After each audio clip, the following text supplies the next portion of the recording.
Number one, Azane Kaka number one. Bonjour et bienvenue à tous. Toutes les victoires des grands athlètes sont les résultats d'années de travail acharné.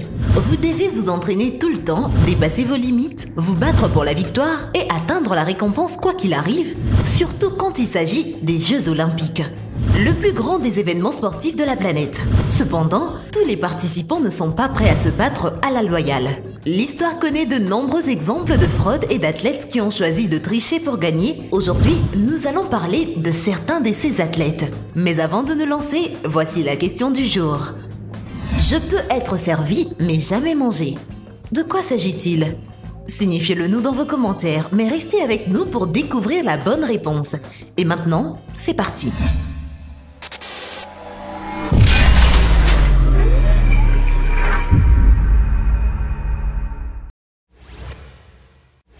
Et surtout, n'oubliez pas d'aimer et de vous abonner pour ne rater aucune de nos vidéos.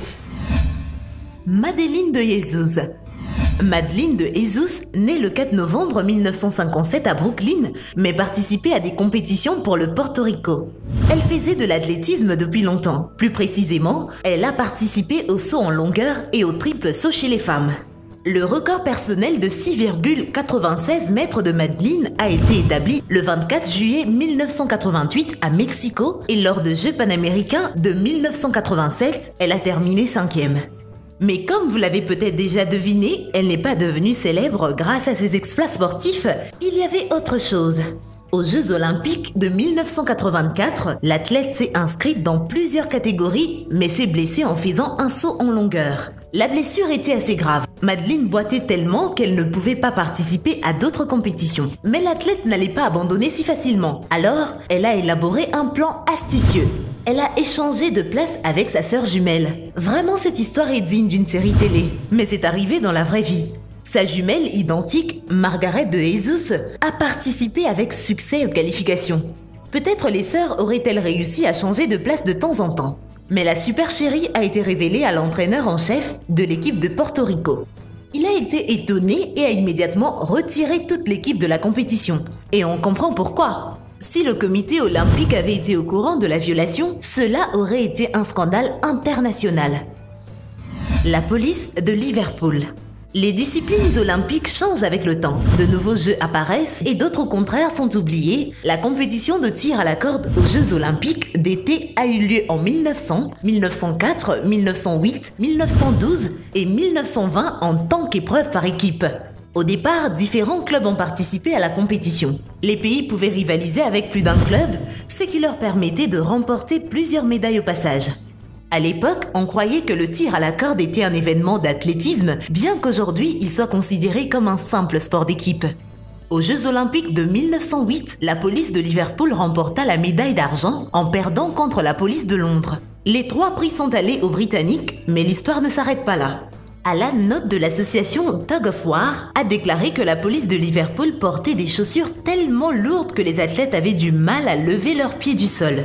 Bien sûr, cela a évidemment affecté le résultat. L'équipe américaine a déposé une objection, mais elle a été rejetée parce que le règlement ne réglementait pas le poids des chaussures. Selon certaines informations, l'équipe de Liverpool aurait proposé aux Américains de concourir pieds nus, mais pour une raison quelconque, ils ont refusé. C'est peut-être juste une rumeur de toute façon. Même les lourdes bottes n'ont pas aidé les policiers de Liverpool à gagner la médaille d'or. L'équipe tunisienne de pentathlon moderne. Beaucoup d'athlètes ont échoué aux Jeux Olympiques, mais peu peuvent se comparer aux athlètes tunisiens de pentathlon aux Jeux de 1960. Pour commencer, il faut admettre que les pentathlons n'est pas une discipline facile. Dans sa forme moderne, il comprend l'équitation, l'escrime, le tir, la course et la natation. Il faut être un vrai professionnel pour faire ses preuves dans tous ces sports et les athlètes de Tunisie, eh bien, disons qu'ils ne se sont pas distingués par leur talent sportif. Dans la compétition d'équitation, les Tunisiens tombaient de leurs chevaux. Un des athlètes a également eu un petit problème dans la piscine, plus précisément, il a failli se noyer. Un supposé athlète des Jeux Olympiques. Les tirs ne se sont pas bien passés non plus. L'équipe a dû quitter la compétition après qu'un des participants ait failli tirer sur un juge. Mais la cerise sur le gâteau de cette série d'échecs a eu lieu pendant la compétition d'escrime. Les Tunisiens ont décidé d'utiliser le même athlète pendant les matchs, croyant que personne ne le remarquerait grâce au masque. Quelle brillante idée! Mais bien sûr, les choses ne se sont pas passées comme prévu et la fraude a été découverte. L'équipe a été disqualifiée, mais même si cela n'était pas arrivé, les Tunisiens n'auraient pas gagné de prix. Peu de gens dans l'histoire des Jeux peuvent se vanter de résultats aussi effroyables. Karl Schranz.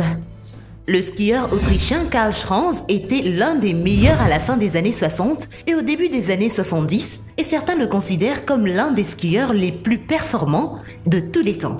Malgré cela, Schranz était terriblement malchanceux aux Jeux Olympiques pendant toute sa carrière. Ce n'est qu'une fois qu'il s'est approché de l'or olympique, en 1964, il a remporté la médaille d'argent du slalom géant, malgré le fait qu'il ait eu la grippe pendant la compétition.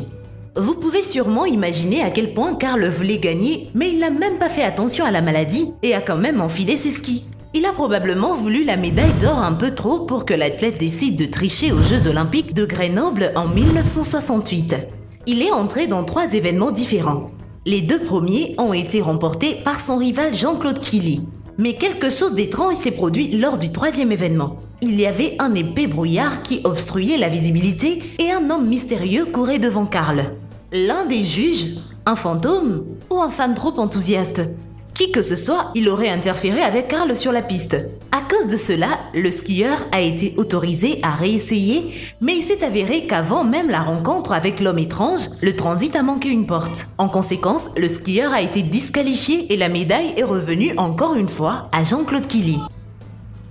Spyridon Belokas. Les Jeux Olympiques sont à l'origine un événement religieux de la Grèce antique. Les Jeux modernes ont été relancés par l'historien français Pierre de Courbétin, mais la Grèce reste toujours le berceau des Jeux Olympiques. Mais qu'en est-il des athlètes grecs? Eh bien, malgré l'histoire séculaire des Jeux, il y a des vrais tricheurs parmi eux. Il semble qu'ils ne respectent pas la mémoire de leurs ancêtres. Spyridon Belokas a participé aux premiers nouveaux Jeux Olympiques à l'été 1896 à Athènes. Faire partie de cette tradition revivifiée semble génial. Belokas était l'un des 17 athlètes à prendre le départ de la course de marathon olympique. Il a franchi la ligne d'arrivée 3e après Spyridon Louis et Karilaos Vassilakos. Ce fut quand même un grand et honorable résultat jusqu'à ce que la vérité sur cette course soit révélée. Il s'est avéré que Belokas n'a même pas essayé de surmonter toute la distance en tant que véritable marathonienne. Au lieu de cela, il a fait une partie du chemin dans une charrette, puis est descendu et a terminé avec succès.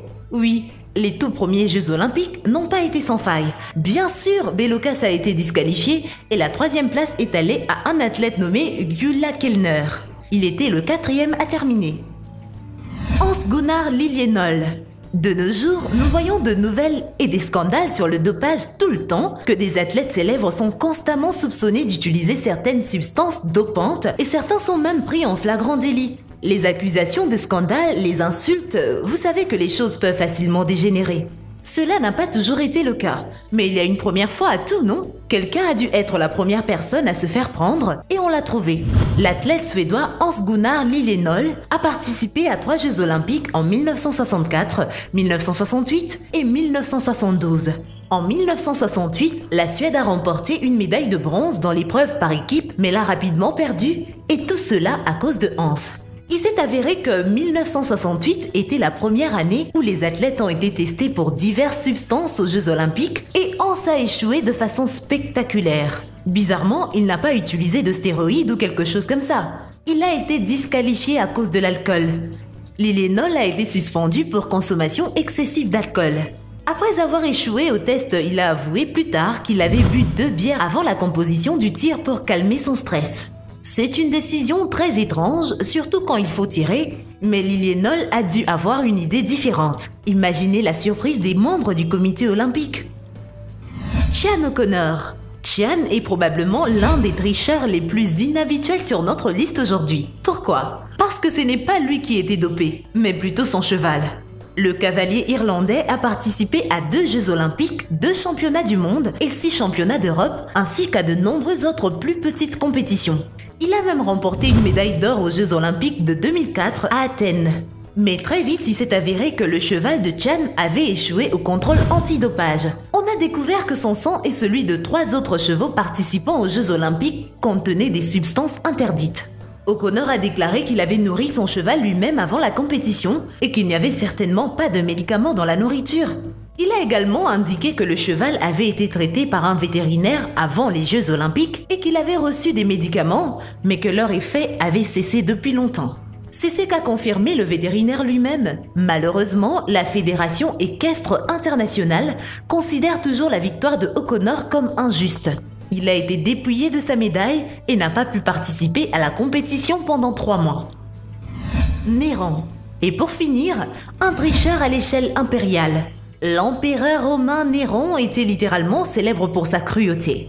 C'était un tyran, mais il aimait l'art et était une personne plutôt extraordinaire. Néron a étudié la poésie, la musique, la peinture et la sculpture. Beaucoup de ces sujets étaient l'éducation standard de l'élite romaine, mais la dévotion de Néron pour la musique allait au-delà et l'empereur participa également aux Jeux Olympiques en 67 après Jésus-Christ. Selon certaines sources, Néron a soudoyé les organisateurs pour qu'ils reportent les Jeux d'1 an afin qu'ils puissent y prendre part et les a obligés à ajouter l'art comme événement sportif. Les résultats étaient tout à fait prévisibles. L'empereur a gagné dans toutes les catégories. Il a même été déclaré vainqueur de la course de chars. Bien qu'il soit tombé de ses chars, les juges ont déclaré avec confiance que si l'empereur avait pu terminer la course, il aurait été le premier à terminer. Super convaincant. 1 an après la mort de Néron, son nom est alors retiré du palmarès. Et voilà, c'est tout pour la vidéo d'aujourd'hui. Nous espérons qu'elle vous a plu. Alors, avant de nous quitter, voici la réponse à la question du jour. Eh bien, c'est simple. Une balle de tennis. Eh bien, merci d'avoir suivi cette vidéo et surtout, n'oubliez pas d'aimer et de vous abonner pour ne rater aucune de nos vidéos. Quant à moi, je vous dis bye bye.